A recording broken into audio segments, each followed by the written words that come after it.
Bonjour à tous et bienvenue dans cette partie de la formation. Alors nous, ce que nous voulons faire en sorte que lorsqu'on vient sur l'élément, qu'on ait le menu qui s'affiche, mais le sous-menu va s'afficher par rapport à son conteneur, ok? Et c'est ce que nous voulons faire actuellement.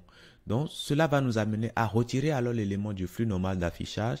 Ça, nous savons le faire. Donc du coup, je reviens ici. Pour retirer cet élément du flux normal d'affichage, j'ai simplement à mettre absolute. Comme ça, comme ainsi, l'élément sera retiré du flux normal d'affichage. Maintenant, je veux l'afficher par rapport à quoi? Par rapport à cet élément LI qui est son conteneur. Donc, je vais mettre alors classe et je vais ajouter ici relative. Si je ne le faisais pas, l'élément va s'afficher par rapport au premier parent qui est positionné. Et s'il n'y en a pas, ça ira se mettre par rapport au body. Nous, on veut l'afficher par rapport à son conteneur. Donc, du coup, si nous faisons ça et que nous revenons ici, vous voyez que l'élément est retiré du flux normal d'affichage, ce qui veut dire que la place qu'il occupait avant dans la page a été allouée directement à l'élément qui suit immédiatement. Et dans ce cas ici, c'est bien l'image qui suit immédiatement. Donc, l'image est venue récupérer la page de cet élément UL. Et ça, c'est bon.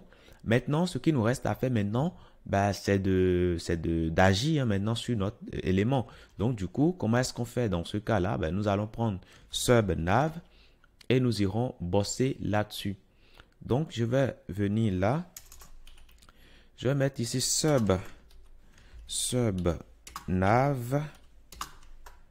nav. Et je vais continuer par travailler là-dessus. Je fais quoi? Dans un premier temps, je vais ajouter une couleur d'arrière-plan. Background color, je mets la couleur white, donc main color white. Et du coup, quand je reviens ici, je vois bien que j'ai une couleur d'arrière-plan. Je ne veux pas de retour à la ligne. Donc, white space no wrap. Donc, ce faisant, voilà, ça se passe pas mal. L'idéal, c'est d'ajouter de l'ombre autour de la boîte. On peut le faire directement en mettant tout simplement boss. Voilà, donc si je reviens ici, vous voyez que j'ai un peu de l'ombre autour. Donc tout ça, c'est déjà pas mal, c'est bien. L'idéal, si nous voulons, ce serait de centrer. Après, je ne sais pas si c'est centré. Non, c'est pas centré. Donc du coup, nous aussi, on va pas centrer. L'idéal aussi, c'est d'ajouter un léger padding, ok, à l'intérieur, hein, si c'est possible. Et ça, nous pouvons le faire. Comme il s'agit des éléments A, nous pouvons en général mettre le padding sur tous les éléments A, tout simplement. Comme ça va agir aussi à l'intérieur de l'élément ici. Donc ça, nous allons le faire. Les éléments A se trouvent quelque part ici. Donc le padding en haut et en bas, c'est bon. À gauche et à droite, 10 pixels ne ferait pas de mal. Donc là, c'est bon. OK? On a une marge. Maintenant, ce qu'on va faire ici, l'idée, c'est que lorsqu'on vient sur un élément, on veut changer la couleur d'arrière-plan. OK? Lorsqu'on vient, on veut changer la couleur d'arrière-plan. On veut changer la couleur du test. Donc ça, nous pouvons le faire en revenant ici. Donc pour les subnav ici, on va prendre les éléments UL et les éléments. Bon, déjà, c'est le UL qui est l'élément qui a la classe subnav. On va prendre le LI et le A.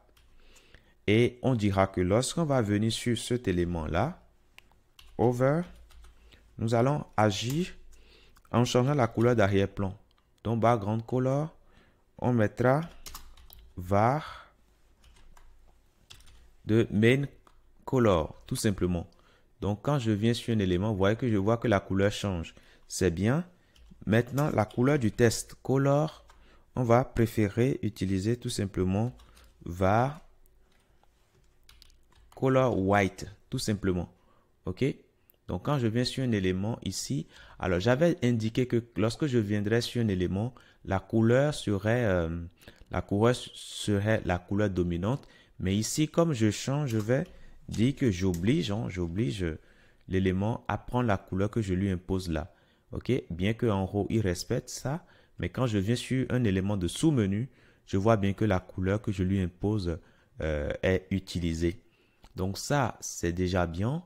Maintenant, par défaut, je ne veux pas afficher le sous-menu. Non, non, non, je ne veux pas l'afficher par défaut.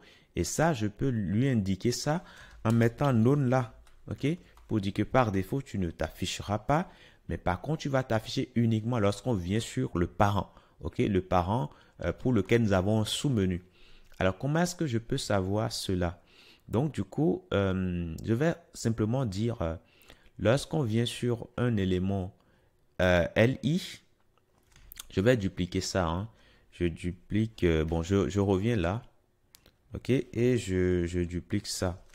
Je dirais que lorsqu'on vient sur un élément LI, si il y a un élément UL à l'intérieur, alors là, ça m'intéresse. En ce moment-là, je vais l'afficher. Donc, display ici, je le mettrai à bloc. Bloc, tout simplement. Donc, du coup, quand je reviens là, je viens sur cet élément, il n'y a pas de sous-menu. Ça, il n'y a pas de sous-menu. Ça, il y a de sous-menu. Et en ce moment-là, le sous-menu va s'afficher automatiquement. Mais quand je quitte, ça disparaît. OK? Quand je viens, ça s'ouvre et je vois bien mes éléments qui s'affichent correctement. Donc, ça, c'est bien. Maintenant, nous irons beaucoup plus loin parce que au niveau de blog, nous avons également un sous-menu de blog. Donc, finalement, un sous-menu de sous-menu. Et ça, nous allons le faire tout de suite dans la prochaine partie. Je vous dis merci d'avoir suivi cette partie et à tout de suite.